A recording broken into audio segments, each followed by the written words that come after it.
अस्सलाम वालेकुम। Welcome to एमराद। दोस्तों, बात आज हम करने जा रहे हैं दो अहम टॉपिक्स पर। पहला बात करेंगे कि पाकिस्तान पीएफएक्स एयरक्राफ्ट के लिए अपना मुल्की साख्ता infrared search and track system बनाएगा और ये किस किस्म का सिस्टम होगा, इनबिल्ट होगा या पोर्ट बेस्ड होगा, इस पर बात करेंगे। और दूसरा बात करेंगे कि अमेरिका ने ये इल्जाम लगाया है इंडिया पर कि उनका एक नेशनल पकड़ा गया है रशिया को कुछ रिस्ट्रिक्टेड एविएशन टेक्नोलॉजी चुरा कर देते हुए, और ये कितना बड़ा इल्जाम है और इंडिया के जो डिफेंस इक्विपमेंट की डील्स वगैरह अमेरिका के साथ चल रही हैं उन पर इसका कितना ज्यादा असर हो सकता है, इन पर बात करेंगे। दोस्तों, पहले टॉपिक की तरफ आ जाएं तो आइडियाज 2024 में पाकिस्तान के एयर कोमोडोर ने पाकिस्तान के मीडिया चैनल्स को यह बताया कि पाकिस्तान प्रॉपरली पीएफएक्स एयरक्राफ्ट पर काम शुरू कर चुका है और पीएफएक्स एयरक्राफ्ट जीएफ-17 ब्लॉक 3 के बाद एक नेक्स्ट ऑल्ट्रेशन होगी इस पूरे प्रोजेक्ट में। और पीएफएक्स एयरक्राफ्ट 4.5 प्लस जनरेशन का एयरक्राफ्ट होगा, जिसमें डिजाइन आपको 4th जनरेशन जहाज वाला, जबकि उसमें जो ऑलमोस्ट जितनी भी टेक्नोलॉजी है वो 5th जनरेशन एयरक्राफ्ट वाली देखने को मिलेगी। इसके साथ साथ उन्होंने एक पैसिव रडार की बात भी की, जिसको उस वक्त हम कंफ्यूज कर गए थे एक पैसिव रडार सीकर से, क्योंकि ऐसी भी कुछ इतलात हैं कि पाकिस्तान अपना पैसिव रडार सीकर बना रहा है एंटी रेडिएशन मिसाइल्स के लिए। लेकिन अगर उसको हम फर्दर जरा एनालाइज करें तो यहां बात आईआरएसटी सिस्टम की हो रही है। ये भी एक पैसिव रडार की तरह काम करता है।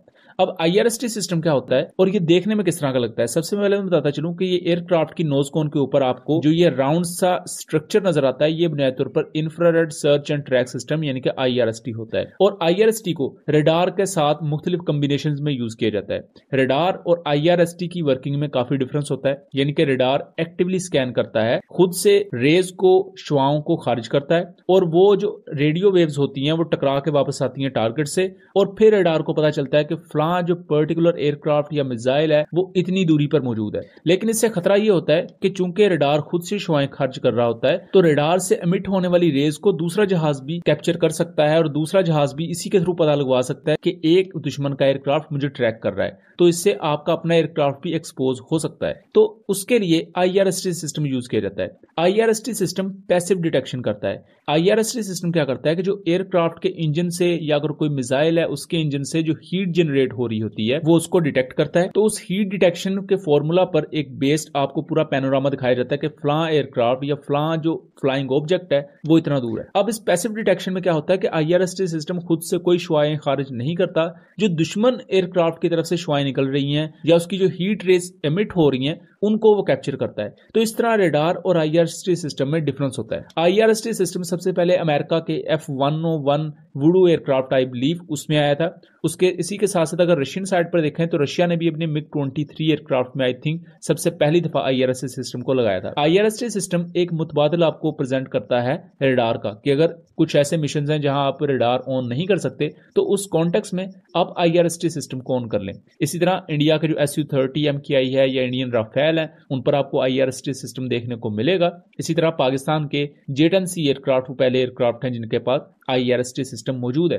जीएफ-17 ब्लॉक 3 पर आईआरएसटी सिस्टम नहीं आया था क्योंकि जीएफ-17 ब्लॉक 3 एक लाइट कॉम्बैट एयरक्राफ्ट है। एयरफ्रेम कोई बहुत बड़ा नहीं है। एयरफ्रेम बड़ा ना होने की वजह से उसकी नोज कोन में एक एक्टिव इलेक्ट्रॉनिकली स्कैन्ड अरे रडार ही बहुत मुश्किल से फिट आता है, तो आईआरएसटी सिस्टम इंटीग्रेट करने की जगह नहीं दी। लेकिन पीएफएक्स एयरक्राफ्ट में पाकिस्तान इस आईआरएसटी सिस्टम को अपने मुल्क में बनाएगा एंड ऑब्वियसली इसमें पाकिस्तान चाइना से मदद ले सकता आईआरएसटी सिस्टम बनाने के लिए, और यहां ज्यादा चांसेस एक इनबिल्ट आईआरएसटी सिस्टम बनाने की हैं क्योंकि पीएफएक्स एयरक्राफ्ट निस्बतन बड़ा एयरक्राफ्ट होगा, उसमें पावरफुल इंजन आएगा, नोज कोन बड़ी होगी, तो इनबिल्ट आईआरएसटी सिस्टम लगाया जा सकेगा। और यहां हम इन्फर कर सकते हैं कि जो J-10C में आईआरएसटी सिस्टम यूज होता है उससे कम से कम बेहतर आईआरएसटी सिस्टम हमें यहां देखने को मिलेगा। लेकिन आईआरएसटी सिस्टम के बारे में बताता चलूं कि ये चूंकि ज्यादातर हीट को डिटेक्ट करते हैं और पैसिव डिटेक्शन करते हैं तो इनकी रेंजेस बहुत ज्यादा नहीं होती। अगर रडार आपको 200-250 किलोमीटर की रेंज दे रहा है तो आईआरएसटी सिस्टम आपको 100 किलोमीटर, 90 किलोमीटर, ये जो ओल्ड आईआरएसटी सिस्टम थे उनकी तो मैक्सिमम रेंजेस 40-50 किलोमीटर होती थी,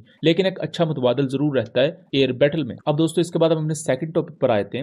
सेकंड टॉपिक पर हमने detailed video second channel conflict card रात पर बनाई हुई है, उसका लिंक मैं डिस्क्रिप्शन में दे दूंगा। लेकिन यहाँ हम थोड़ा डिफेंस के पॉइंट ऑफ व्यू से बात करेंगे क्योंकि वहां हमने जियोपॉलिटिकल सिनेरियोज को भी एक्सप्लेन किया हुआ है। दोस्तों, इस वक्त इंडिया के अमेरिका के साथ बहुत ही ज्यादा क्रिटिकल डिफेंस इक्विपमेंट पैक्ट्स वगैरह चल रहे हैं या डिफेंस इक्विपमेंट की डील्स निगोशिएशंस में है। जैसा कि इंडियन आर्मी स्ट्राइकर को लेकर बात कर रही है जो कि इन्फेंट्री कॉम्बैट व्हीकल है, और इंडियन आर्मी, एयरफोर्स और नेवी के लिए इंडिया MQ-9B ड्रोन्स को देख रहा है, जो कि फ्यूचर में इंडिया की सर्विलेंस, रिकॉनिसेंस और इवन स्ट्राइक कैपेबिलिटी में बड़ा ज्यादा अहम रोल अदा करेंगे। लेकिन इसी दौरान जहां एक तरफ ट्रंप आ रहे हैं और बाइडेन जा रहे हैं अमेरिका में, तो अमेरिका के स्टेट डिपार्टमेंट ने इल्जाम लगाया है कि एक इंडियन नेशनल संजय कौशिक जिसका नाम है, वो रशिया को एविएशन टेक्नोलॉजी चोरी करके दे रहा था और उसे गिरफ्तार कर लिया गया है और उस पर ये जो फर्स्ट फाइंडिंग्स हैं वो भी शेयर कर दी गई हैं।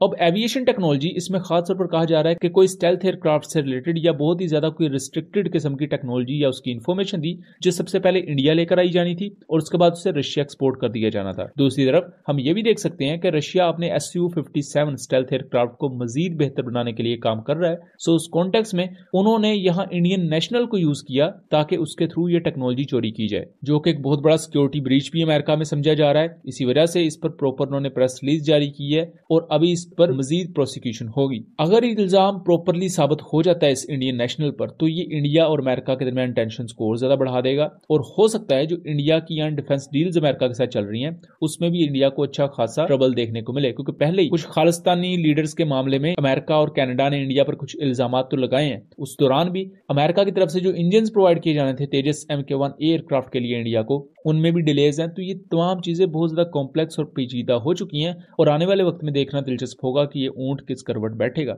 सो दोस्तों, ये था एनालिसिस। उम्मीद करता हूं चीजें क्लियर रही होंगी। वीडियो पसंद आई हो तो इसे ज्यादा से ज्यादा शेयर कीजिएगा एंड चैनल को सब्सक्राइब कीजिएगा। मिलेंगे अगली वीडियो में, तब तक के लिए अल्लाह हाफिज।